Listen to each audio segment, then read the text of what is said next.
Hello Bablus, this is your Ayush भैया and आज की इस पूरी वीडियो में हम लोग जो कृतिका का बुक है उसमें आग लगाने वाले हैं। अगर सीधे साधे मतलब में समझाओ तो आज की इस एक वीडियो में हम लोग पूरे कृतिका बुक के जितने भी चैप्टर्स है ना, सारे चैप्टर्स एक ही वीडियो में लाइन बाय लाइन एनिमेटेड वे में कवर करने वाले हैं।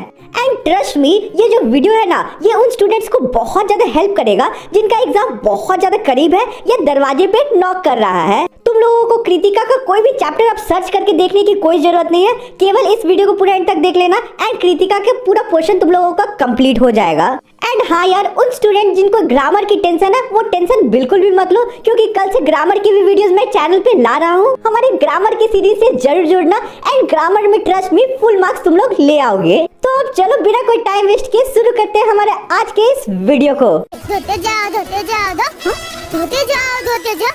Hello पॉपुलर्स, this is your Ayush भैया एंड आज की वीडियो में हम लोग कवर अप करने वाले तुम्हारी कृतिका बुक का सबसे पहला चैप्टर या कह सकते हो सबसे पहला स्टोरी, जिसका नाम है माता का आंचल। तो कहानी बहुत ही ज्यादा इजी है एंड वीडियो के एंड में मैं तुम लोगों को इस पार्ट के कुछ इंपॉर्टेंट क्वेश्चंस भी प्रोवाइड करने वाला हूँ, इसलिए वीडियो को छोड़ के जाने की गलती बिल्कुल भी मत करना।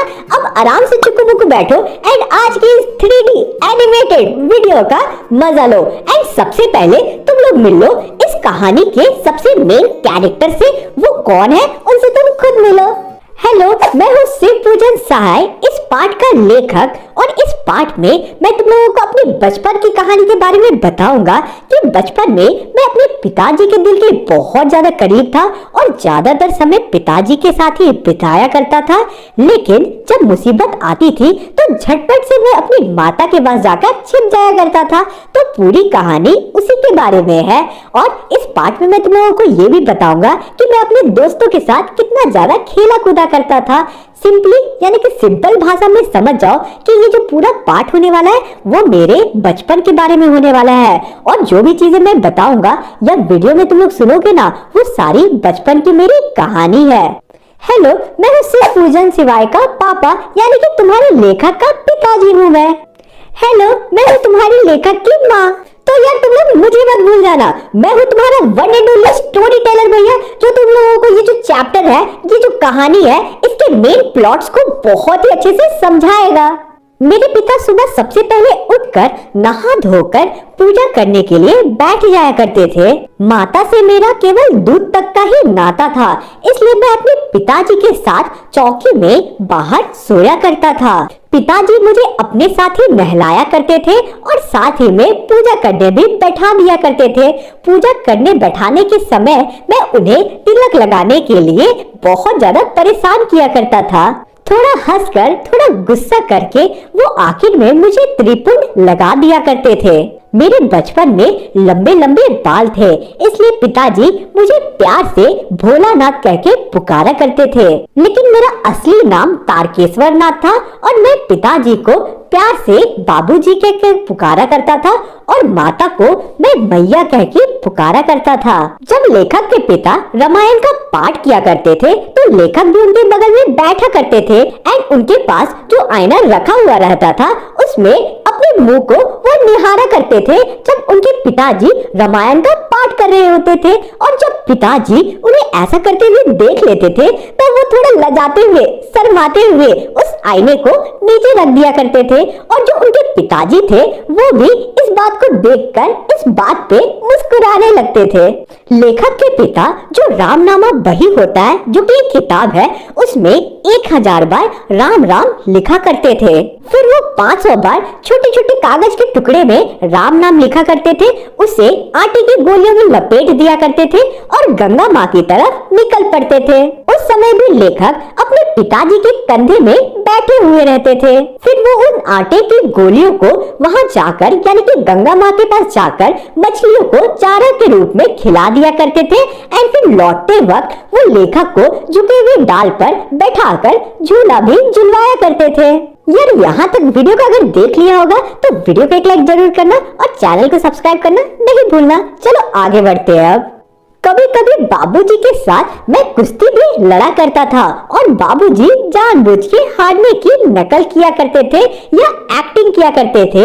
मैं उनकी छाती पे तुरंत ही चढ़ जाया करता था और उनके मूंछों और दाढ़ी को जोर जोर से खींचने लगता था। पिताजी मेरे हाथों को वहाँ से हटाकर तुरंत ही चूम लिया करते थे। फिर वो खट्टा और मीठा चुम्मा भी मांगा करते थे और चुम्मा लेते वक्त वो अपनी दाढ़ी को बहुत ही जोर से मेरे गालों पे, मेरे सॉफ्ट गालों पे सटा दिया करते थे। मैं झुंझलाते हुए और गुस्से में उनके मूंछों और दाढ़ी को और जोर से खींचने लगता था और फिर वो बनावटी रोना रोने लगते थे। इस बात में मैं खिलखिलाकर हंसने लगता था। वो दोनों अब हंसते हंसते घर पहुंचा करते थे एंड घर जैसे ही वो आते थे तो साथ में चौकी पे बैठकर खाना खाया करते थे। जब खा खा कर जो लेखक है उनका पेट पूरी तरीके से भर जाया करता था तो लेखक की माता यानी कि लेखक की माँ उन्हें और खिलाने के लिए परेशान किया करती थी और बोला करती थी, आप तो बच्चे को 4-4 दाने का कोर खिलाते हैं। इससे बच्चे को लगता है कि बहुत ज्यादा उसने खा लिया है, लेकिन उसने तो ज्यादा खाया ही नहीं है। आपको खिलाने का ढंग नहीं पता है। बच्चों को भर मुंह कौर खिलाना चाहिए। देखिए मैं कैसे खिलाती हूँ। मर्दों क्या जाने कि बच्चे को कैसे खिलाया जाता है। देखिए मैं कैसे खिलाती हूँ, इसका पेट मेरे हाथों से ही भरेगा। ये कहकर वो थाली में दही और चावल साना करती थी और अलग अलग जानवर के बनावटी नाम रख दिया करती थी हर एक कौर का और फिर वो बोलती थी, बेटा जल्दी खा लो नहीं तो कौर उड़ जाएगा। पर मैं भी उन्हें इतना जल्दी चट कर जाता था, इतना जल्दी खा लेता था कि उन्हें उड़ने का मौका ही नहीं दिया करता था। और फिर बाबूजी बहुत ही प्यार से बोला करते थे, बेटा तुम अब राजा बन चुके हो। ये सुनते ही मैं उठकर बहुत ज्यादा उछलने कूदने लगता था और फिर चौकी से उतरकर एक नकली लकड़ी के घोड़े को लेकर घर से बाहर निकल पड़ता था अपनी गली में। जब भी भोलानाथ यानी कि तुम्हारे लेखक मेरे हाथों में आया करते थे तो मैं उन्हें पकड़कर सबसे पहले उन्हें तेल लगाया करती थी। वो भी जोर जोर से रोने लगता था। उसका रोना सुनकर उसके पिताजी भी मेरे पे बहुत ज्यादा गुस्सा करते थे, लेकिन मैं उसे नहीं छोड़ती थी और मैं किसी की बात नहीं सुनती थी। उसे तेल लगाकर, उसकी चोटी बनाकर, उससे एक टीका लगाकर कन्हैया के जैसे तैयार कर दिया करती थी और फिर छोड़ दिया करती थी। मैं भोलानाथ को अपनी गोदी में लेकर बाहर निकलता था और वो सिसकता रहता था, लेकिन जैसे ही वो अपने मित्रों को देखता था यानी कि अपने दोस्तों की टोली को देखता था तो वो रोना भूलकर मेरी गोदी से उतर पड़ता था और तुरंत ही अपने दोस्तों के साथ जाकर खेलने लगता था। लेखक अपने हमजोलियों यानी कि मित्रों के दल के साथ मिलकर अलग अलग तमाशे करने लगते थे। तमाशे भी ऐसे वैसे नहीं बल्कि अलग अलग नाटक। चबूतरे का एक कोना नाटक घर बनता था। अब चबूतरा क्या होता है? कोई भी चीज जो जमीन की हाइट से ऊपर हो उसे हम लोग बेसिकली चबूतरा कहते हैं। लेखक और उनके मित्र चबूतरे को खेलने के लिए यूज किया करते थे। उनके पिताजी जिस चौकी पर बैठकर नहाया करते थे यानी कि जिस पीढ़े के ऊपर बैठकर नहाया करते थे वो उन लोगों का रंगमंच बना करता था, या कह सकते हो कि वो लोग उसे स्टेज की तरह इस्तेमाल किया करते थे। उसे वो लोग नकली मिठाई दुकान भी बना दिया करते थे और वहाँ वो ढेले के लड्डू, पत्तों की पूरी कचौड़ी, गीली मिट्टी की जलेबियाँ, टूटे हुए घड़े के बतासे आदि मिठाइयाँ वो उस दुकान पे सजाए करते थे, या कह सकते हो कि रखा करते थे। जस्ते यानी कि जिंक के छोटे छोटे टुकड़ों को हम पैसे बना दिया करते थे। हम ही लोग दुकानदार भी थे और हम ही लोग खरीदार भी थे। बाबूजी भी कभी कभी आते थे हमारी दुकान पे, हमारी नकली दुकान पे, और कुछ खरीद लिया करते थे। कुछ ही देर में हम लोग मिठाई की दुकान बढ़ाकर अलग अलग चीजों की हेल्प से, मदद से घरौंदा बनाने लगते थे। पानी के घी, धूल की आटा और बालू की चीनी से हम लोग ज्योनार तैयार करते थे। ज्योनार मतलब पार्टी यानी कि ज्योनार का आयोजन किया करते थे और ज्योनार में सभी लोगों को बुलाया करते थे। बाबूजी भी ज्योनार में यानी कि पार्टी में तुरंत आ जाया करते थे और फिर उन्हें देखते ही मैं और मेरे सारे मित्र हंसते हंसते वहां से तुरंत रफू चक्कर हो जाया करते थे और पिताजी भी हंसते हंसते लोटपोट होने लगते थे।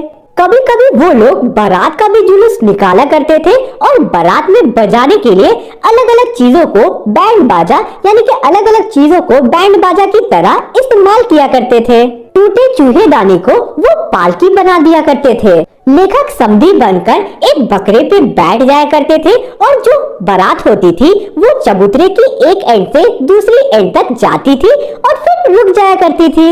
वहाँ वो दुल्हन को चारपाई पे बैठाकर वापस ले आया करते थे। वो लोग जैसे ही लौटते थे तो जो लेखक के पिताजी होते थे वो भी वहाँ पहुंच जाया करते थे और जो दुल्हन का दुपट्टा होता था उसे उठाकर दुल्हन का चेहरा देखने लगते थे। ये सारी चीजों को देखकर लेखक और लेखक के सारे मित्र बहुत ज्यादा शर्मा जाया करते थे और तुरंत ही वो सारी चीजों को छोड़कर वहाँ से भाग जाया करते थे। थोड़ी देर बाद फिर से लड़कों की एक मंडली जुटा करती थी। इकट्ठा होते ही सभी कोई प्लान बनाते थे कि इस बार खेती की जाए। चबूतरा खेत बन जाता, कंकड़ पत्थर बीज बन जाते, मेरी थंब यानी कि जो थंब उंगली है वो हल का काम करती और इस तरह हम लोग खेती किया करते थे। बड़ी मुश्किल से और बड़ी मेहनत से खेतों को जोते जाते थे, उसमें पानी पटाए जाते थे। फसल तैयार होने में ज्यादा समय नहीं लगता था और हाथों हाथ हम फसल को काट दिया करते थे और इसी बीच पिताजी फिर से आया करते थे और पूछा करते थे, इस साल की खेती कैसी रही भोलानाथ? फिर क्या हम लोग जैसे तैसे अपने खेतों को उसी तरह छोड़कर हंसते हंसते वहां से भाग जाया करते थे। ऐसे नाटक हम लोग बराबर किया करते थे और राह चलने वाले लोग भी हमारे नाटक को देखा करते थे। जब कभी हम लोग दूल्हे के आगे जाने वाली पालकी को देखा करते थे तो जोर जोर से चिल्लाने लगते थे, रहरी बेरहरी पुरान रहरी, डोला की कन्या हमार महरी। अरे यार तुम लोग इसका भी मतलब मुझे कमेंट में बताना, ठीक है? तो यार चलो आगे बढ़ते हैं और चैनल पे नए होगे तो यार अभी तक तो सब्सक्राइब कर देना, बिना सब्सक्राइब किए हुए मत जाना। अब होता क्या है, इसी बात पर एक बूढ़े वर ने हम लोगों को एक दिन बहुत दूर तक दौड़ाते हैं और पत्थर भी हमारे पे फेंकते हैं। उसका चेहरा मुझे आज तक याद है, पता नहीं किस ससुर को ऐसा बेकार सा दामाद मिल रहा होगा। वैसे घोड़े मुंह वाला आदमी हमने अपने जीवन में कभी नहीं देखा जो बच्चों पे पत्थर फेंकता हो। आम की फसल के समय जब आंधी आया करती थी तो तुरंत ही आंधी खत्म होने के बाद लेखक और उनके मित्र आम खाने के लिए भाग जाया करते थे। अब एक दिन की बात है, होता क्या है कि जो लेखक और उनके मित्र होते हैं वो खेल रहे होते हैं आम की फसलों के पास। तुरंत ही बादल आसमान को घेर लेते हैं, घने बादल आसमान को घेर लेते हैं और वो बादल बहुत ज्यादा काले होते हैं। जोरदार हवा भी चलने लगती है। जो लेखक और उनके मित्र होते हैं वो तुरंत ही पेड़ से सट के खड़े हो जाते हैं ताकि वो बारिश में ना भीगे। बारिश खत्म होती ही जैसे ही वो लोग आसपास देखते हैं तो वो देखते हैं कि बारिश खत्म होती ही बहुत सारे बिच्छू बाहर आ गए हैं। वो उन बिच्छुओं को देख के बहुत ज्यादा डर जाते हैं और तुरंत ही वहां से रफू चक्कर हो जाते हैं, यानी कि सभी जितनी तेज हो सके उतनी तेज दौड़ पड़ते हैं। अब होता क्या है कि रास्ते में उन लोगों को मूशन तिवारी मिल जाते हैं जो कि बूढ़े होते हैं एंड स्कूल के अध्यापक होते हैं, या कह सकते हो स्कूल के एक टीचर थे। अब बैजू जो कि लेखक के एक मित्र थे वो तुरंत ही उन्हें चिढ़ाने लगते हैं और बोलते हैं, बुढ़वा बेमान मांगे करेले का चोखा। अब इसका क्या मतलब होता है वो तुम लोग कमेंट करके बताना, जिसको शुद्ध हिंदी पूरी अच्छी तरीके से आती है, ठीक है? तो यहाँ पे ऐसा वो लोग कहकर उसे चिढ़ाने लगते हैं, यानी कि बैजू ऐसा कहने लगता है तो उसका साथ देते हुए सारे बच्चों का झुंड जो होता है वो भी मिलकर उन्हें चिढ़ाने लगते हैं इसी लाइन से। अब होता क्या है कि जो अध्यापक होते हैं यानी कि जो तिवारी जी होते हैं वो गुस्से में आ जाते हैं और सारे बच्चों को दौड़ाने लगते हैं। मूशन तिवारी सभी बच्चों को तो दौड़ाते हैं लेकिन उनके पकड़ में कोई भी नहीं आता है। सारे बच्चे तुरंत ही अपने अपने घर भाग जाते हैं और मूशन तिवारी के जो छात्र होते हैं वो मुझे घर से पकड़ के स्कूल ले जाते हैं और उस समय जो गुरुजी होते हैं मूशन तिवारी होते हैं वो मेरी खूब खबर लेते हैं और मुझे बहुत ज्यादा डांटते हैं। पिताजी को जैसे ही ये बात पता चलती है कि मुझे स्कूल ले जाया गया है तो वो तुरंत ही भागते भागते स्कूल आते हैं और फिर मुझे बचाते हैं और फिर वहां से ले जाते हैं। मैं पिताजी की गोद में बहुत देर तक सिसक सिसक सिसक के रोता रहता हूँ और उनकी जो पूरी कमीज होती है वो भी भिंगा देता हूँ। अब रास्ते में जाते वक्त मुझे फिर से मेरे दोस्तों की टोली दिख जाती है और मैं रोना भूलकर तुरंत ही पिताजी की गोद से उतरकर अपने दोस्तों के ग्रुप में जुट जाता हूँ और फिर अपने दोस्तों के साथ खेलने के लिए निकल पड़ता हूँ। अब वो लोग दौड़कर मकई के खेत में चले जाते हैं। वो देखते हैं कि वहाँ पे एक टीला था और टीले में छेद था और ऑब्वियसली वो छेद चूहे के लिए होगा। ठीक है, चूहा बेसिकली वहाँ रहता होगा, इसलिए वो लोग क्या करते थे लोगों को पता है, बहुत सारा पानी लाते हैं एंड सभी एक एक करके उसमें पानी डालते जाते हैं। पानी डालने के बाद बहुत देर तक वो पानी डालते जाते हैं एंड बहुत देर पानी डालने के बाद भी कुछ नहीं निकलता है और फिर वो लोग थक जाते हैं। लेकिन कुछ ही देर बाद तुरंत ही चूहा तो नहीं निकलता है, लेकिन उसके जगह एक सांप निकल जाता है। सांप को देखते ही वो सारे बच्चे बहुत ज्यादा डर जाते हैं और फिर सभी गिरते पड़ते तुरंत ही घर की तरफ भाग जाते हैं। मुझे भी बहुत ज्यादा चोटें लगती है और बहुत सारी जगहों से खून भी निकल रहा होता है। मेरे पैरों में इतने सारे कांटे चुभे कि पूरे जो पैर है वो सूज गया था और पूरा छल्ली हो गया था। हम एक सूर पे बिना रुके हुए सीधे घर घुस जाते हैं। जो पिताजी होते हैं वो चौकी पे बैठकर हुक्का पी रहे होते हैं और माँ घर का काम कर रही थी। पिताजी ने मुझे बहुत ज्यादा रोका, लेकिन पिताजी की बात मैं नहीं सुनता हूँ और तुरंत ही अपनी माँ के पास चला जाता हूँ। वहाँ जाकर मैं तुरंत ही उसके गोद में बैठ जाता हूँ और आंचल में जाकर, यानी कि मेरी माता का आंचल में जाकर मैं छिप जाता हूँ, क्योंकि मुझे उस समय बहुत ज्यादा डर लग रहा था। लेखक की माँ अपने घर के सारे कामों को छोड़ देती है और बहुत ज्यादा डर जाती है। वो भी लेखक की हालत को देखकर बहुत ज्यादा डर जाती है और रोने लगती है। उसके साथ साथ जो पूरा घर होता है उसमें जो भी लोग होते हैं सभी बहुत ज्यादा डर जाते हैं। लेखक की माँ उन्हें बार बार चूमने लगती है और पूछने लगती है कि बेटा आखिर क्या हुआ, मुझे बताओ कि तुम्हारे साथ क्या हुआ, किसी ने डांटा, आखिर क्या हुआ तुम्हारे साथ। लेकिन लेखक इतने ज्यादा डरे हुए थे और इतना ज्यादा रो रहे थे कि वो उनके माउथ से, यानी कि उनके मुंह से एक भी शब्द नहीं निकल पा रहा था। बाबूजी मुझे अपनी गोद में लेने की बहुत ज्यादा कोशिश करते हैं उस समय, लेकिन मैं अपनी माँ का गोद नहीं छोड़ता हूँ, क्योंकि मुझे मेरी माता के आंचल में शांति की अनुभूति हो रही थी। तो यार इसी के साथ आज का हमारा पूरा पार्ट बहुत अच्छे से कंप्लीट होता है। कहीं पे भी डाउट होगा ना, कमेंट एरिया पूरा खुला है, कमेंट करके पूछना, मैं जरूर रिप्लाई दूंगा। और हाँ यार, चैनल पे नए हो तो सब्सक्राइब कर देना, वीडियो को एक लाइक तो बनता ही है, क्योंकि तुम लोगों के लिए मैं बहुत ज्यादा मेहनत करता हूँ। अब तुम्हारे स्क्रीन में कुछ इंपॉर्टेंट क्वेश्चंस आ रहे हैं, इन्हें देख लो। ये questions exam point of view से इंपॉर्टेंट हो सकते हैं। इनके आंसर चाहिए होगा तो टेलीग्राम ग्रुप ज्वाइन कर लेना, वहाँ पीडीएफ के फॉर्म में तुम लोगों को ग्रुप में इसके आंसर्स अवेलेबल होंगे। धोते जाओ। Hello peoples, this is your only Ayush भैया एंड आज की वीडियो में हम लोग पढ़ने वाले हैं तुम्हारी कृतिका बुक का एक बहुत ही इजी सा चैप्टर जिसका नाम है साना साना हाथ जोड़ी। तो वीडियो को एंड तक जरूर देखना, क्योंकि वीडियो के एंड में मैं तुम लोगों को इस चैप्टर के इस पार्ट के कुछ इंपॉर्टेंट क्वेश्चन भी प्रोवाइड कराने वाला हूँ, इसलिए वीडियो को छोड़ के जाने की गलती बिल्कुल भी मत करना। तो अब आराम से चुकमुकु बैठो एंड आज की इस एनिमेटेड वीडियो का मजा लो। तो सबसे पहले हम लोग इस चैप्टर के इंपॉर्टेंट कैरेक्टर से मिल लेते हैं। वो कौन है उनसे तुम खुद मिलो।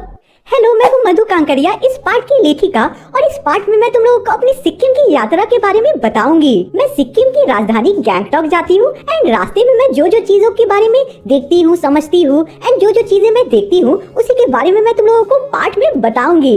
हाय ब्रो, मैं हूँ जितेन नार्गी और इस चैप्टर में मैं एक गाइड के साथ साथ एक ड्राइवर हूँ। तो यार मुझे नहीं ना भूल गए तुम लोग, मैं हूँ तुम्हारा one and only story teller भैया, जो तुम लोगों को इस पार्ट के मेन प्लॉट से रूबरू करवाएगा, यानी कि बहुत ही अच्छे से एक्सप्लेन करेगा इस पार्ट के मेन प्लॉट्स। तो अब चलो बिना कोई टाइम वेस्ट किए शुरू करते हैं आज के हमारे इस वीडियो को। तो हमारा जो पार्ट है वो शुरू होता है और हमें बताया जाता है कि जो लेखिका है हमारी, वो गैंगटॉक शहर की तरफ रात में देख रही होती है एंड ये जो शहर है वो लेखिका को बहुत ही ज्यादा सुंदर दिख रहा होता है, क्योंकि जो शहर था वो तारों के जैसा चमक रहा था, यानी कि टिमटिमा रहा था। ऑब्वियसली रात का टाइम था तो सारे घरों में लाइट्स चल रहे थे एंड लेखिका को यही सीन बहुत ही ज्यादा सुंदर लगता है एंड लेखिका को लगता है कि ये जो रात है, ये जो गैंगटॉक का शहर है वो उन्हें हिप्नोटाइज कर रहा है। अब सुबह का टाइम आता है एंड जो हमारी लेखिका है वो एक प्रेयर गाती है। साना साना हाथ जोड़ी गर्दुरो प्रार्थना हमरा जीवन तुमरो कसौली। इस प्रार्थना का ये मतलब था कि अपने हाथों को अच्छे से जोड़ो और प्रार्थना करो कि हमारा जो जीवन है वो अच्छाइयों को समर्पित हो। ये जो प्रार्थना था, ये प्रार्थना लेखिका ने सुबह सुबह ही एक नेपाली युवती यानी कि एक नेपाली लड़की से सीखा था। अब हमारी जो लेखिका है वो हमें बोलती है, सुबह सुबह हम लोगों को युमथांग के लिए निकलना था, लेकिन जैसे मेरी आंख खुलती है नींद से तो मैं तुरंत ही बालकनी की तरफ भागती हूँ झट से, क्योंकि मुझे लोगों ने बताया था कि बालकनी से कंचनजंगा आराम से दिख सकता है। हल्के हल्के बादल होने की वजह से मुझे कंचनजंगा नहीं दिख पाता है, लेकिन मैं बहुत ही सुंदर सुंदर फूलों को देखती हूँ। गैंगटॉक से 149 किलोमीटर की दूरी पे युमथांग था, यानी कि घाटियाँ थी, जिसे हम लोग देखने के लिए निकल पड़ते हैं। हमारे ड्राइवर कम गाइड जितेन नार्गी हमें बताते हैं कि रास्ते में हम लोग बहुत ही ज्यादा सुंदर सुंदर फूल देखेंगे एंड और भी बहुत सारी अच्छी अच्छी चीजें देखेंगे। अब हमारी लेखिका बहुत ही उत्साह से जो गाइड होता है उनसे पूछती है, क्या वहाँ बर्फ भी मिलेगी? चलिए तो अब वो लोग अपनी जर्नी को शुरू करते हैं और जर्नी शुरू करते ही सबसे पहले वो लोग पाइन और धूपी के नुकीले पेड़ों को देखते हैं, जो कि उन लोगों को बहुत ही ज्यादा खूबसूरत लगता है। वो लोग अब पहाड़ी रास्ते में धीरे धीरे आगे बढ़ते जाते हैं। जो वहाँ के लोग थे वो बौद्ध धर्म को बहुत ही ज्यादा मानते थे, इसलिए उन्होंने जगह जगह पे सफेद और रंगीन पत्रिकाएं लगा के रखी थी। अब पत्रिकाएं का मतलब क्या होता है? सफेद और रंगीन झंडियां उन्होंने बहुत जगहों पे लगा के रखी थी, जो लेखक और उनकी टीम देखते हैं रास्ते में। अब जो गाइड होता है वो इन सफेद और रंगीन झंडियों के बारे में बताता है एंड इसका रीजन बताता है कि बौद्ध धर्म के लोग इसे आखिर जगह जगह पे क्यों लगाते हैं। जब भी किसी बुद्धिस्ट की यहाँ डेथ होती है तो उसकी आत्मा की शांति के लिए शहर से दूर किसी पवित्र स्थान पे 108 सफेद झंडियाँ लगाई जाती है और वो उतारी नहीं जाती, बल्कि समय के साथ खुद ब खुद नष्ट होते जाती है। और कभी कभी कुछ नई कार्य का शुरुआत होता है, कोई अच्छा कार्य होता है तो शहर में रंग बिरंगे झंडियाँ लगाई जाती है। गाइड बोलता जा रहा था और हमारी जो लेखिका थी उनका जो नजर था वो जीप में लगी दलाई लामा की एक तस्वीर पे ही टिकी हुई थी। जो लेखिका थी वो ये जो तस्वीर है वो बहुत सारे दुकानों में भी देखती है एंड सेम तस्वीर दलाई लामा का उनकी जीप में भी लगी हुई थी। अब लेखिका वो जगह पे देखती है जहाँ पे फिल्म गाइड की शूटिंग हुई थी। उस जगह का नाम था कवि लॉन्गस्टैंग था। अब हमारी जो लेखिका है वो एक स्मारक पत्थर देखती है। ये जो स्मारक पत्थर था ये लेमचा और भूटिया नाम के दो ट्राइब के बीच की शांति वार्ता का शुरुआत स्थल था। अब मैं एक कुटिया में एक चक्र को देखती हूँ जो घूम रहा होता है और उसके बारे में मुझे जितेन कुछ ऐसी बात बताता है जिसे मैं सुन के शॉक्ड हो जाती हूँ। ये प्रेयर व्हील है और इसे घुमाने से सारे पाप धुल जाते हैं जिंदगी के। धीरे धीरे वो लोग ऊंचाई की तरफ बढ़ते जा रहे थे एंड जो सारे घर थे ऊंचाई से वो उन लोगों को छोटे छोटे दिख रहे थे और हिमालय जो था वो उन लोगों को बड़ा दिख रहा होता है। रास्ते छोटे छोटे और घुमावदार होने लगे। बीच बीच में वो लोग रंग बिरंगे फ्लावर्स भी देखते हैं। उन लोगों का जीप कच्चे पक्के रास्ते से होता हुआ हरियाली वाले रास्ते से आगे बढ़ रहा था और अब इस पॉइंट ऑफ टाइम पे लेखिका बोलती है, इतने अच्छे दृश्य को देख के सारे सैलानी खुशी खुशी गाना गाना शुरू कर देते हैं, लेकिन मैं चुपचाप अपनी सीट में बैठी होती हूँ। मैं सिर्फ खिड़की से बाहर सुंदर सुंदर दृश्यों को देख रही होती हूँ। मैं अपने सिर को खिड़की से बाहर निकाल कर देखती हूँ कि बहुत ही सुंदर सुंदर पर्वत है। मैं अलग अलग झरने को देखती हूँ, मैं सुंदर आसमान को देखती हूँ, मैं तिस्ता नदी को देखती हूँ और ये सारी चीजें मुझे बहुत ही ज्यादा खुशी दे रही होती है। मुझे हिमालय को सलाम देने का भी मन करता है और तभी अचानक जीप रुकती है और हमारे सामने सेवन सिस्टर वाटरफॉल था। सारे लोग जीप से उतरकर फोटो क्लिक करने में बिजी हो जाते हैं। मैं एक पत्थर पे जाती हूँ जो सेवन सिस्टर फॉल के पास था, वहाँ जाती हूँ, उस पर बैठ जाती हूँ और प्राकृतिक दृश्यों का मजा लेती हूँ। जैसे ही मैं अपने पैरों को पानी में डालती हूँ तो मेरा जो दिल होता है वो काव्यमय हो जाता है। सत्य और सौंदर्य को भी छूने लगता है मेरा दिल। अब वो लोग आगे बढ़ते हैं एंड रास्ते में फिर वो लोग आगे बढ़ते जाते हैं तो और भी मनमोहक दृश्य देखते हैं। कहीं हिमालय की शोभा हरी थी तो कहीं पीली थी और कई जगहों पे जो हिमालय का शोभा था वो पथरीली दिख रही थी उन लोगों को। अब अचानक क्या होता है जानते हो? अब अचानक पूरे एटमॉस्फेयर को यानी कि पूरे पहाड़ों को बादल ढक देते हैं, यानी कि घने बादल पूरे पहाड़ों को घेर लेती है। एंड फिर कुछ देर बाद जब बादल छटते हैं तो लेखिका के सामने बहुत ही बड़े बड़े पहाड़ होते हैं। लेखिका को ये दृश्य देखकर बहुत ही ज्यादा अच्छा लगता है एंड फिर उसे लगता है कि वो ईश्वर के यानी कि भगवान के बहुत ज्यादा पास है। ऑब्वियसली पास तो है ही, कुछ भी 19-20 हुआ बस लेखिका समझ जाओ। तो वो तो पास है ही, एक तरह से देखोगे तो लेखिका भी वही बोल रही है कि उन्हें लगता है, उस वातावरण को देखकर लेखिका को लगता है कि वो ईश्वर के बहुत ज्यादा पास है। इस वातावरण को देखकर जो लेखिका है वो सुबह वाला प्रेयर फिर से रिपीट करने लगती है और गाती है, साना साना हाथ जोड़ी, और आगे पूरा प्रेयर वो गा लेती है। ठीक है, अब लेखिका पहाड़ी औरतों को देखती है जिनके हाथों में हथौड़े होते हैं एंड वो हथौड़े से मार मार के पत्थरों को तोड़ रही होती है एंड रास्ता बना रही होती है। कई औरतों की पीठ पे तो बच्चे भी टंगे हुए थे एंड वो लोग बहुत ही मेहनत से अपने काम को कर रहे थे। इसे देखकर लेखिका को थोड़ा बुरा लगता है कि वो लोग कितना मेहनत कर रहे हैं एंड इन पहाड़ी औरतों को तो बहुत कम वेजेस में इतना मेहनत वाला काम करना पड़ता है। तो अब आगे बढ़ती है लेखिका और हमें बताती है कि यानी कि जो चैप्टर है उसमें हम आगे बढ़ते हैं और बताया जाता है कि वो लोग धीरे धीरे करके और ऊंचाइयों में बढ़ते जा रहे थे। अब वो लोग 7-8 साल के पहाड़ी बच्चों को देखते हैं जो स्कूल से लौट रहे थे एंड उनसे लिफ्ट मांग रहे थे। हर रोज ये जो बच्चे हैं वो 3 किलोमीटर पहाड़ में चढ़कर स्कूल जाते हैं पैदल। अब गाइड से मनी, जो कि उन लोगों की दोस्त थी एंड साथ ट्रैवल कर रही थी, वो गाइड से पूछती है, क्या यहाँ पे एक भी स्कूल बस नहीं है? मैडम, ये मैदानी नहीं पहाड़ी इलाका है, यहाँ जीवन बहुत ज्यादा मुश्किल भरा होता है। यहाँ पे केवल एक ही स्कूल है और जिन बच्चों को पढ़ना होता है उन्हें कोई भी हालत में इसी स्कूल में एडमिशन लेना होता है। और ये जो बच्चे हैं, बहुत सारे इनमें से जो बच्चे हैं वो स्कूल में पढ़ने के बाद शाम में काम करने भी जाएंगे, और मैं भी अपने बचपन में काम करने जाता था स्कूल के बाद। खतरा अब धीरे धीरे और ज्यादा बढ़ने लगता है, जो रास्ते थे वो और ज्यादा छोटे होते जाते हैं एंड बस जीप जितना ही जाने का रास्ता बचता है एंड उसमें ही जीप धीरे धीरे आगे बढ़ रहा होता है। कई जगहों पे वार्निंग बोर्ड्स भी लगी हुई थी एंड उसमें लिखा हुआ था, ध्यान से सावधानी से चले, बच्चे आपके घर में इंतजार कर रहे हैं। तो तुम लोग एक बात बताओ कि अगर कोई बच्चा ट्रैवल कर रहा है तो उसके घर में बच्चे कैसे इंतजार करेंगे? कमेंट करके जरूर बताना तुम लोग। एंड हाँ यार, अभी तक तुम लोगों ने चैनल को सब्सक्राइब किया कि नहीं? इंतजार कर रहा हूँ सब्सक्राइब करना एंड कमेंट करके बताना कि भैया सब्सक्राइब कर दिया हमने, ठीक है? क्योंकि तुम लोगों के लिए बहुत मेहनत करता हूँ मैं, ठीक है? सब्सक्राइब कर देना और इंस्टा पे फॉलो कर लेना। अब आगे बढ़ते हैं हम लोग। थोड़ा और आगे बढ़ने पे वो लोग याक को देखते हैं एंड अब सूरज ढल रहा था, यानी कि शाम हो रहा था और शाम से अब अंधेरा हो रहा था। वो लोग पहाड़ी औरतों को देखते हैं जो अपनी गायों को चराकर वापस घर ला रही थी एंड अपने सर पे कईयों ने बहुत सारा वुड बांध कर रखा था एंड वो अपने घर ले जा रही थी उन लकड़ियों को। फिर वो लोग चाय बागान देखते हैं एंड चाय बागान पे वो देखते हैं कि बहुत ही सुंदर युवती वहाँ पे काम कर रही होती है, यानी कि बहुत सुंदर सुंदर लड़कियाँ वहाँ काम कर रही थी। तो यार अब आगे लेखिका बोलती है, युमथांग जाने के लिए हम लोगों को लायुंग नाम का एक बस्ती में रुकना पड़ता है रात में। ये जो बस्ती थी ये बहुत ही ज्यादा शांत थी। तीस्ता नदी के साइड में एक लकड़ी का घर था, उस लकड़ी के घर में ही हम सभी लोग रुकते हैं। मुंह हाथ धोकर मैं तीस्ता नदी के किनारे पे बिखरे पत्थरों में जाकर बैठ जाती हूँ। सामने बहुत ही ऊंचाई से झरना नीचे गिर रहा होता है, बहुत ही अच्छी हवा चल रही होती है। वहाँ पे पेड़ पौधे उस हवा में झूम रहे थे। अब लेखिका सोचती है कि हमारी नई पीढ़ी ने प्रकृति के साथ खिलवाड़ करके बिल्कुल भी अच्छा नहीं किया है एंड उन्होंने ये काम बहुत ज्यादा गलत किया है। अब वो तीस्ता नदी के पास बैठकर प्रार्थना भी करती है और उसके बाद उस लकड़ी के घर में वो लोग रात भर डांस भी करते हैं। लायुंग की सुबह बहुत ही ज्यादा शांत थी। लेखिका अकेली ही टहलने निकल जाती है एंड वो सोचती है कि शायद उन्हें बर्फ भी मिल जाए रास्ते में, लेकिन वहाँ पे बर्फ का एक कतरा भी नहीं था। वो लोग सी लेवल से 14,000 फीट की ऊंचाई पे थे, तो तुम लोग इमेजिन कर लो कि कितनी ज्यादा हाइट पे थे वो लोग इस वक्त। अब लेखिका को घूमते हुए एक नौजवान लड़का देखता है और उन्हें बोलता है, पॉल्यूशन के चलते दिन ब दिन यहाँ पे स्नोफॉल कम होते जा रही है। अगर आपको स्नोफॉल या फिर बर्फ देखना है तो आप कटाव चली जाओ। वो भारत का स्विट्जरलैंड है और यहाँ से 500 फीट की ऊंचाई पे है और करीब यहाँ से आप ट्रैवल करके जाते हो तो 2 घंटे का समय आपको लगेगा। आप वहाँ जा सकती हो अगर आपको बर्फ देखना है तो।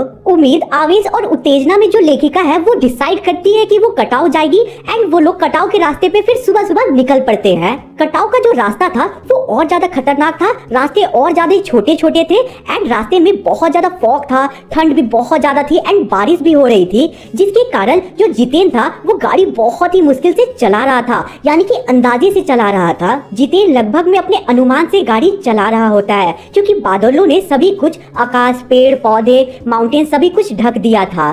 बादलों को चीरते हुए हमारी जीप आगे की ओर बढ़ रही थी। एक गलती होती और हम सब मारे जा सकते थे। इस पॉइंट ऑफ टाइम पे, यानी कि इस सिचुएशन पे हमारी सांस लेने की आवाज को छोड़कर आसपास कोई भी जीवन नहीं था। थोड़ी ही दूर दूर पे अलग अलग चेतावनी लिखी हुई थी। अब आधे रास्ते बाद जो धुंध होता है वो हट जाता है। हम कटाव के करीब आ रहे थे क्योंकि हमें दूर से बर्फ से ढके हुए पहाड़ दिख रहे थे। अब जितेन एक्साइटेड होकर बोलता है, सब कोई देखिए कितना ताजा बर्फ है यहाँ पे, लगता है रात में ही बर्फबारी हुई है। अब वो लोग जैसे ही थोड़ा और आगे बढ़ते हैं तो उन्हें बर्फ से ढके पहाड़ पूरे साफ साफ दिखाई देने लगते हैं। पहाड़ पे जो बर्फ था वो चांदी की जैसी चमक रहा होता है। अब हमारी जो लेखिका है वो अपने सिर को विंडो से बाहर निकालती है, यानी कि जीप के विंडो से बाहर निकालती है एंड दूर दूर के नजारों का मजा लेती है। अब चमत्कार होता है और हल्का हल्का जो बर्फ होता है वो गिरना शुरू हो जाता है और वो जो बर्फ था वो मोतियों के जैसा चमक रहा होता है। जितेन अब गाना गाने लगता है और सभी सैलानी तुरंत ही जीप से उतरते हैं और वो लोग बर्फ में लोटपोट हो जाते हैं, यानी कि बर्फ में खेलने लगते हैं। घुटनों तक बर्फ थी और वो जो बर्फ था वो बहुत ज्यादा सॉफ्ट था। बहुत सारे सैलानी लोटपोट होने लगते हैं बर्फ में, बहुत कोई फोटो खिंचवाने लगते हैं, यानी कि प्राकृतिक दृश्य का फोटो क्लिक करने लगते हैं। लेखिका का भी मन था कि वो भी बर्फ में लोटपोट होए, बर्फ में खेले, बर्फ में दौड़े, लेकिन जो लेखिका थी उनके पास जूते नहीं थे जिससे वो बर्फ पे चल सकती थी, यानी कि समझ सकते हो कि बर्फ पे चलने वाले उनके पास जूते नहीं थे। लेखिका अब इन सारे दृश्यों को अपने अंदर समा लेना चाहती थी और फिर वो मन में ही सोचती है कि इसी सराउंडिंग में रह के हमारे ऋषि मुनियों ने वेदों की रचना की होगी और जीवन के सत्यों को खोजा होगा। अब मणि बोलती है, देखो प्रकृति भी कितने नायाब ढंग से सारी चीजों का इंतजाम करती है। सर्दियों में बर्फ के रूप में पानी को स्टोर कर लेती है और यही बर्फ गर्मियों में पिघल जाती है एंड फिर यही बर्फ से सारे एशिया को पानी मिलती है। वहाँ नजदीक में ही चीन का बॉर्डर था। अब लेखिका जो है वहाँ जाके सैनिकों से भी मिलती है एंड उन्हें देखकर लेखिका थोड़ा भावुक भी हो जाती है, क्योंकि वो देखती है कि जो सैनिक है वो कितने ठंड में, कितने हार्श कंडीशन में हम लोगों की सुरक्षा करते हैं। अब कटाव से युमथांग के लिए लेखिका का सफर शुरू होता है और फिर वो युमथांग के लिए निकल पड़ती है। रास्ते में वो प्रियोता और उडैंड्रो के सुंदर सुंदर फूल देखती है। युमथांग कटाव जितना सुंदर बिल्कुल भी नहीं था। तब हमारी लेखिका को समझ आता है और महसूस होता है कि मंजिल से ज्यादा रोमांचक मंजिल तक का सफर होता है। मैं वहाँ पे अब एक सिक्किम की लड़की से मिलती हूँ जो अपने आप को इंडियन बोलकर संबोधित करती है और इसे सुनकर मुझे बहुत ही ज्यादा खुशी मिलती है। मुझे इसलिए अच्छा लगता है क्योंकि लोग अपने आप को केवल राज्य तक ही सीमित नहीं रख रहे थे। अब लौटते वक्त मैं पहाड़ी कुत्तों को भी देखती हूँ। अब जितेन बताता है सबको, आगे पत्थर में गुरु नानक जी की फुटप्रिंट्स भी है और माना जाता है कि उनके प्लेट से एक दाना चावल नीचे गिर गया था, जिसके कारण यहाँ पे चावल की खेती की जाती है। जानते हो तुम लोग, यहाँ पे नदी, पहाड़, प्रकृति सभी चीजों की पूजा की जाती है एंड उन्हें पूजा जाता है। युमथांग पहले टूरिस्ट प्लेस नहीं था। कैप्टन शेखर दत्ता के सुझाव पे ही इसे टूरिस्ट प्लेस बनाया गया और यहाँ के अलग अलग रास्तों को ढूंढा गया। लेखिका अब अपने मन में सोचती है कि मनुष्य की यही असमाप्त खोज का नाम सौंदर्य है और फिर जीप आगे बढ़ जाती है और हमारी जीप यहीं पे रुक जाती है, ठीक है, क्योंकि हमारा पूरा चैप्टर कंप्लीट होता है। उम्मीद करता हूँ कि तुम लोगों को चैप्टर पूरा क्लियर आउट हो गया होगा। कहीं पे भी दिक्कत होगा कमेंट करके पूछना। अब तुम्हारी स्क्रीन पे जो इम्पोर्टेंट क्वेश्चन है इसे अच्छे से कर लेना। आंसर चाहिए होगा देन टेलीग्राम ग्रुप ज्वाइन कर लेना। Hello पॉपुलर्स, this is your Ayush भैया एंड आज की वीडियो में हम लोग कवर अप करने वाले तुम्हारे कृतिका बुक का आखिरी पार्ट, दैट इज मैं क्यों लिखता हूँ। तो वीडियो को छोड़ के जाने की गलती बिल्कुल भी मत करना, क्योंकि वीडियो के एंड में मैं तुम लोगों को इस पार्ट के कुछ इंपॉर्टेंट क्वेश्चंस भी प्रोवाइड करने वाला हूँ। तो अब आराम से चुकमुकु बैठो एंड आज की इस एनिमेटेड वीडियो का मजा लो। एंड सबसे पहले तुम लोग मिल लो इस पार्ट के मेन कैरेक्टर से। वो कौन है उनसे तुम खुद मिलो। हाय, मैं हूँ तुम्हारे इस पार्ट का लेखक अज्ञेय और मैं तुम लोगों को इस पार्ट में ये बताऊंगा कि आखिर मैं लिखना क्यों शुरू करता हूँ एंड आखिर कोई भी जो लेखक होते हैं, रचनाकार होते हैं, वो क्यों लिखते हैं आखिर। तो यार तुम लोग मुझे मत भूल जाना, मैं हूँ तुम्हारा one and only story teller भैया, जो तुम लोगों को इस पार्ट को बहुत ही अच्छे से एक्सप्लेन करेगा, इंपॉर्टेंट पॉइंट्स को बहुत ही अच्छे से समझाएगा।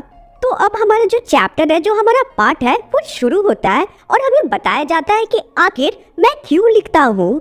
ये क्वेश्चन सुनने में तो बहुत ही ज्यादा आसान लगता है, बहुत ही ज्यादा इजी लगता है, लेकिन इसका आंसर बहुत ही ज्यादा टफ है, क्योंकि इसका सही आंसर लेखक के अंदरूनी लाइफ यानी कि अंदर के जीवन से संबंध रखता है। इसका रीजन कुछ शब्दों में बताना इजी तो नहीं है, पता नहीं पॉसिबल भी है कि नहीं है। बस इतना ही किया जा सकता है कि उनमें से कुछ के बारे में तुम लोगों को बताया जा सकता है। विशेष रूप से ऐसी चीजें तुम लोगों को बताया जा सकता है जो कि तुम्हारे लिए फ्यूचर में काम आ सकती है एंड जिससे तुम्हें कुछ ज्ञान मिल सकता है। इसका एक जवाब ये है कि मैं इसलिए लिखता हूँ क्योंकि क्योंकि मैं खुद जानना चाहता हूँ कि मैं क्यों लिखता हूँ। लिखे बिना इस प्रश्न का उत्तर मिल ही नहीं सकता है और रियलिटी में सही आंसर, सच्चा आंसर यही है। लिखकर ही लेखक अपने अंदर की विवशता को पहचानते हैं जिसके कारण उन्होंने लिखा है और लिखकर ही वो मुक्त हो जाते हैं। मैं भी उस अंदर की विवशता से मुक्ति पाने के लिए, अलग होकर उसे देखने और पहचानने के लिए लिखता हूँ। मेरा विश्वास है कि सभी कृतिकार, सभी लेखक कृतिकार नहीं होते हैं, ना ही उनके सारे राइटिंग्स कृति होते हैं। कृतिकार का मतलब होता है लेखक या रचनाकार। तो यहाँ पे हम लोगों को बेसिकली ये समझाया जा रहा है कि अगर फॉर एग्जाम्पल हम लोग एग्जाम देने जाते हैं तो वहाँ निबंध लिखने आता है हिंदी में, ठीक है, तो हम लोग निबंध को अपने वर्ड्स में लिखते हैं, ठीक है, अपने एक्सपीरियंस के बेस में लिखते हैं, ठीक है। तो अगर हम लोग लिखते हैं उसे बहुत ही अच्छे से, ठीक है, मार्क्स के लिए लिखते हैं हम लोग बेसिकली, तो उसे लिखते हैं तो हम लोग एक रचनाकार नहीं कहलाने लगेंगे। उस तरह तो दुनिया में रचनाकार की कोई कमी नहीं होगी, हर एक व्यक्ति रचनाकार बन जाएगा। रचनाकार वो इंसान होता है जो कोई भी चीज को फील करे, इमेजिन करे एंड उसके बारे में बहुत ही अच्छे से लिखे, उसे हम लोग रचनाकार कहते हैं या लेखक कहते हैं। अब हम लोगों को आगे पाठ में बताया जा रहा है कि दो प्रकार की विवशता के चलते कोई भी लेखक अपनी राइटिंग्स को लिखता है। पहला है हम लोगों का आंतरिक विवशता, सेकेंड है हम लोगों का बाहरी विवशता। अब आंतरिक विवशता का क्या मतलब होता है? बेसिकली ऐसी चीज जो तुम लोगों को अंदर से मोटिवेट कर रही है या फिर तुम लोगों को पुश कर रही है कि तुम्हें बेसिकली ये काम करना है, तो उसे हम लोग आंतरिक विवशता बोलते हैं। फॉर एग्जाम्पल कोई भी राइटर को अंदर से कुछ मोटिवेट कर रहा है, भाई हमको लिखना ही है। फॉर एग्जाम्पल मुझे मोटिवेट कर रहा है, तुम लोगों के कमेंट्स करते मोटिवेट कि भैया और वीडियोस लाइए, बहुत अच्छा एक्सप्लेनेशन था, ये सब तुम लोग लिखते हो तो अंदर से मेरे अंदर मोटिवेशन आता है। उसे बेसिकली आंतरिक विवशता मैं अपने लिए कह सकता हूँ। वैसे ही हर किसी के लाइफ में कुछ ना कुछ आंतरिक विवशता होता है, वैसे ही लेखक की लाइफ में भी पहला आंतरिक विवशता अंदर से आता है एंड सेकेंडली जो बाहरी विवशता होता है, यानी कि बाहर की जो एक्सटर्नल फैक्टर जो तुम्हें पुश करती है कुछ करने के लिए, उसे हम लोग बाहरी विवशता बोलते हैं।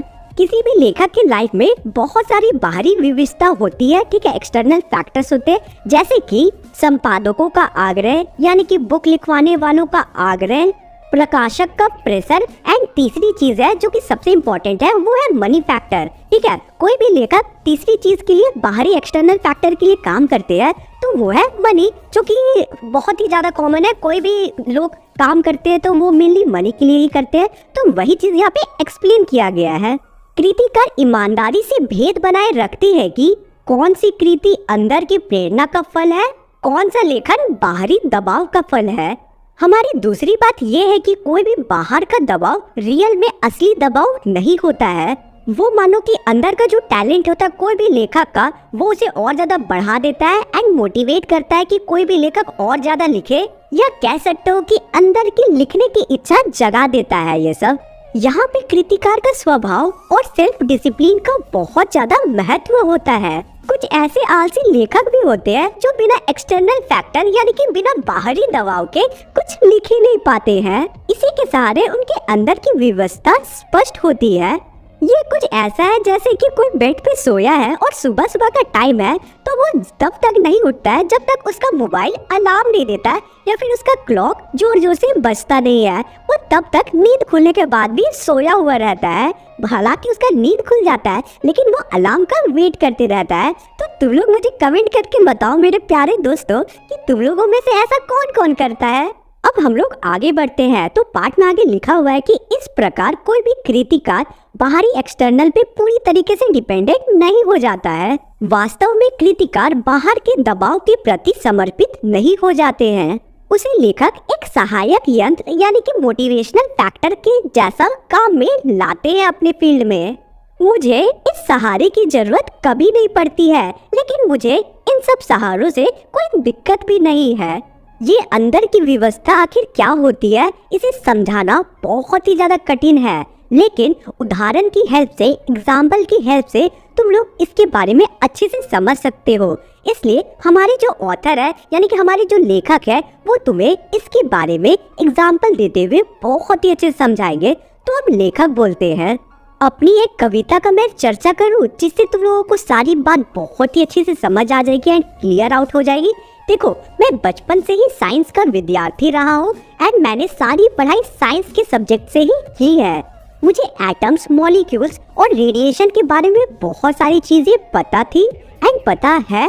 तो अब होता क्या है कि हिरोशिमा में जैसी बॉम्ब गिरता है, यानी कि अमेरिका जैसे ही एटम बॉम्ब हिरोशिमा में गिराता है एंड बहुत ज़्यादा डिस्ट्रक्शन होता है, नुकसान होता है, तो उसका न्यूज़ मैं पढ़ता हूँ न्यूज़पेपर में। मैंने एटम बॉम्ब के प्रभाव के बारे में पढ़ा, यानी कि इम्पैक्ट्स के बारे में पढ़ा एंड मैंने ये भी पढ़ा एंड देखा कि आज तक जो लोग हैं वो इस एटम बॉम्ब के चलते सफ़र कर रहे हैं हिरोशिमा में। विज्ञान के इस दुरुपयोग के प्रति विद्रोह स्वाभाविक था किसी के भी अंदर, इसलिए मुझे भी गुस्सा आता है ये सारी चीज़ें को देखकर। इसलिए मैंने उस बॉम्ब ब्लास्ट के ऊपर कुछ अपना दुख प्रकट करने के लिए और गुस्सा प्रकट करने के लिए कुछ लिखता हूँ, लेकिन खुद महसूस करके लिखने वाले हिस्से में मैं लैग कर जाता हूँ, यानी कि मुझे वो फीलिंग नहीं आ पाती है जब तक मैं कुछ एक्सपीरियंस करता हूँ। इसलिए इस विषय में मैं कोई भी कविता नहीं लिखता हूँ। जब इंडिया में वॉर का टाइम था तब पूर्वी हिस्से में जो सैनिक थे वो ब्रह्मपुत्र नदी में बार बार बॉम्ब ब्लास्ट कर करके ढेर सारी मछलियों को मारते जा रहे थे एंड वो बेफिजूल की बहुत सारी मछलियों को मार रहे थे। उन्हें जरूरत बहुत कम मछलियों की थी अपने पेट को भरने के लिए, लेकिन बॉम्ब ब्लास्ट जब भी होता था तब ढेर सारी मछलियाँ उस बॉम्ब ब्लास्ट में मारी जा रही थी, वो भी बेफिजूल की। इसे देखकर मुझे बहुत ज़्यादा अंदर से दुख होता है, पीड़ा होती है, दर्द होती है, और इसे मैं एटम बॉम्ब वाले इंसिडेंट से रिलेट करके वहाँ के दुख को उस दुख को रिलेट कर सकता था, क्योंकि यहाँ पे भी मछलियाँ बेफिजूल की मरी थी और एटम बॉम्ब के चलते भी बहुत सारे लोग बेफिजूल में मारे गए। अब लेखक को एक दिन जापान जाने का मौका मिलता है एंड तब वो हिरोशिमा भी जाते हैं एंड फिर वो वहाँ के हॉस्पिटल भी विजिट करते हैं। वो देखते हैं कि रेडियम पदार्थ से पीड़ित लोग आज भी हॉस्पिटल में कष्ट से अपनी जिंदगी व्यतीत कर रहे हैं। इस प्रकार से लेखक को सामने से अनुभव हुआ, पर अनुभव से अनुभूति गहरी चीज है। कम से कम कृतिकार के लिए अनुभव तो घटित का होता है, पर अनुभूति संवेदना और कल्पना के सहारे उस सत्य को आत्मसात कर लेती है जो वास्तव में कृतिकार के साथ घटित नहीं हुआ है रियलिटी में। अब एक दिन मैं हिरोशिमा में घूमने के लिए ऐसे यूं ही टहलने के लिए निकलता हूँ। मैं एक जला हुआ पत्थर को देखता हूँ जिसमें पत्थर में एक लंबी उजली सी परछाई थी। मैं उसे देखते ही समझ गया कि जब एटम बॉम्ब गिरा होगा हिरोशिमा में तो कोई इंसान उस पत्थर के पास खड़ा होगा और पलक झपकते ही वो वेपराइज हो गया होगा, वो तुरंत ही हवा में उड़ गया होगा, लेकिन उसकी जो शैडो है वो वहीं पे रह गई होगी। और इसी ट्रेजेडी के बारे में इस पत्थर में लिखा हुआ है। उस छाया को देखकर हमारे लेखक को ऐसा लगता है कि किसी ने उनके गाल में जोर से थप्पड़ मारा हो। मैं फील करता हूँ कि उस टाइम उसे कितना ज़्यादा दुख, दर्द, पीड़ा हुआ होगा। लिटरली मुझे अंदर से बहुत ही ज़्यादा खराब लगता है उसे देखकर, उस शैडो को देखकर, एंड मुझे लिटरली रोने का भी मन करता है, लेकिन क्या कर सकते थे, अब जो हो गया उसे कोई चेंज नहीं कर सकता है। इसी से लेखक के अंदर की व्यवस्था जागी और फिर वो भारत लौटते वक्त ट्रेन में बैठकर एक कविता लिखते हैं इसके बारे में। कविता अच्छी थी या खराब थी इससे लेखक को कोई भी फर्क नहीं पड़ता है। ये सारी चीज़ों को देखकर लेखक के अंदर जो अनुभूति उत्पन्न हुई वो सच्ची थी और यही उनके निकट की बात है। इसी के साथ आज का हमारा पूरा पार्ट बहुत ही अच्छे से कंप्लीट होता है लाइन बाय लाइन। उम्मीद करता हूँ कि एक्सप्लेनेशन बहुत ही अच्छा लगा होगा तुम लोगों को। चैनल पे नहीं हो तो सब्सक्राइब कर देना यार, क्योंकि तुम लोगों के लिए बहुत ही ज्यादा मेहनत करता हूँ। अब तुम्हारी स्क्रीन में कुछ इंपॉर्टेंट क्वेश्चंस आ रहे हैं, इन्हें देख लो, ठीक है। ये जो क्वेश्चंस है एग्जाम पॉइंट ऑफ व्यू से इंपॉर्टेंट हो सकते हैं, ठीक है। इसके आंसर चाहिए होगा देन टेलीग्राम ग्रुप ज्वाइन कर लेना, लिंक डिस्क्रिप्शन में गिवन है। इंस्टाग्राम पे फॉलो नहीं किया देन उसे भी फॉलो कर लेना वहाँ पे मुझे, ठीक है। उसका भी लिंक पिन है कमेंट एरिया में और डिस्क्रिप्शन में। चलो मिलते हैं किसी और वीडियो में। Thanks for watching the video.